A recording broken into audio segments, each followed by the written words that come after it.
Hello, good morning to you. Welcome. It's me, Andy, talking really here, and a story regarding the WHO. Not the band. This is the Parliament and Andrew Bridgen asking a question in the House of Parliament the other day, and you can see that video here. Andrew Bridgen. Thank you, Mr. Speaker. Public petition 648609 called for a debate on ending the UK's membership of the World Health Organisation. It was refused by the Petitions Committee despite well exceeding the 100,000 threshold of public support. So can we please have a statement on why this House is determined to give away sovereign powers to an unelected, unaccountable, non-tax-paying, diplomatically immune from prosecution organisation whose current Director General was only appointed through an unholy alliance of Bill Gates and the Chinese Communist Party? And perhaps the Leader of the House would say why the WHO, the World Health Organization, has joined excess deaths and vaccine harms as things we just can't talk about in this House. Well, I think there is enough to worry about and focus on and debate about health-related issues and all sorts of other issues without inventing crises and drama where there is none. The honourable gentleman has already acknowledged in his question that the petition he refers to is a matter for the Petitions Committee. That is a committee of this House. I am not responsible for the decisions it takes. I will facilitate and help the honourable gentleman secure debates, raise questions and anything else that he wants to do on any topic that he wishes to campaign on. And he will know, because he has secured debates in this place, and indeed they have been well attended debates, that this House is very open to discussing all sorts of issues, including the World Health Organization, including the treaty that I know the honourable gentleman is concerned about. So let's just focus on the real issues and the substance and matters at hand, and not pretend that this House or anyone in it or any of its committees has any other hidden agenda, because the honourable gentleman knows that is not true. So, Penny Mordaunt, she answered the question with a load of old tosh, as far as I can tell. It's all completely rubbish. You have to ask yourself the relationship between Mordaunt and the other global organisations such as the WHO and WEF, because certainly if you look at this is a graphic obviously denoting her membership of the WEF.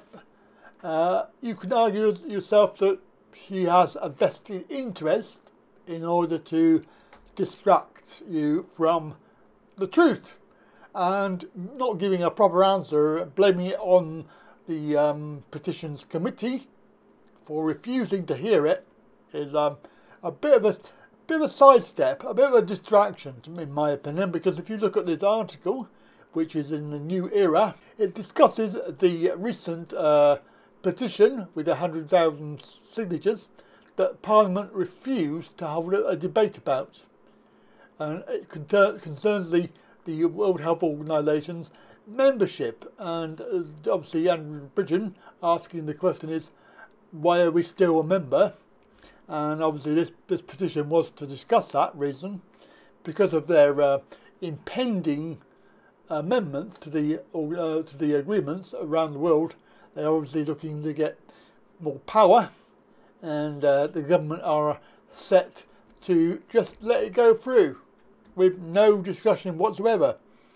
Now you can see this is the article that you can read. I'll try and put the link down below. But you can see that the senior Conservative Party politicians are completely entwined in the workings of the WHO and Gavi, and both of which are heavily funded by Bill Gates. And we know about him and his global agenda.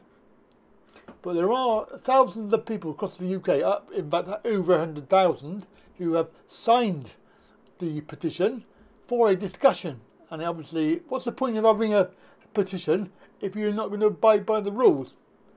But obviously the Prime Minister, Andrew Mitchell and David Cameron, have been so captured by the WHO and Gates that they are ignoring the best interest of the UK and UK taxpayers.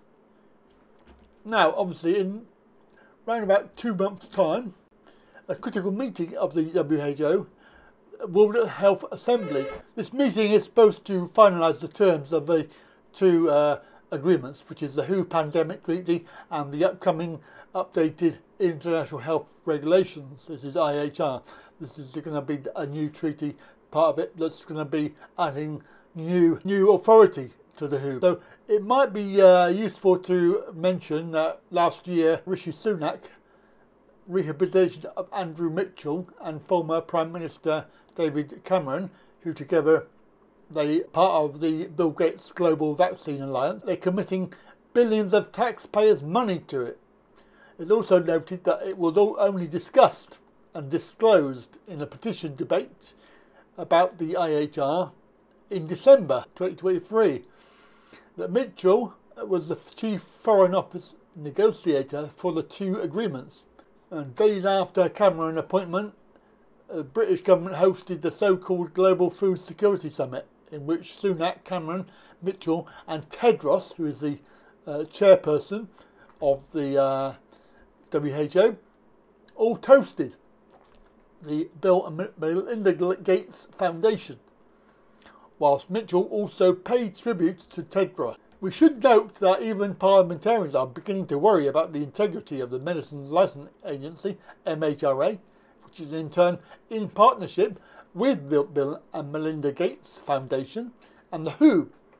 In manufacturing products, it is supposed to be licensed. But yeah, that's right. Well, there you go. So, indeed, there is an issue. It's all very much hush-hush. And not many people want to know the truth. And they're trying to brush it under the carpet, unfortunately. So, this is what we have to put up with. And in about 2 months' time, we will know. Well, we know already, but we can guess. But it's going to go through. We will know for sure if this agreement goes through. We can prepare for the shit that's going to basically that's going to be coming soon. So get your tinfoil hats on and start to think about this, because it is quite important to realise that this is going through.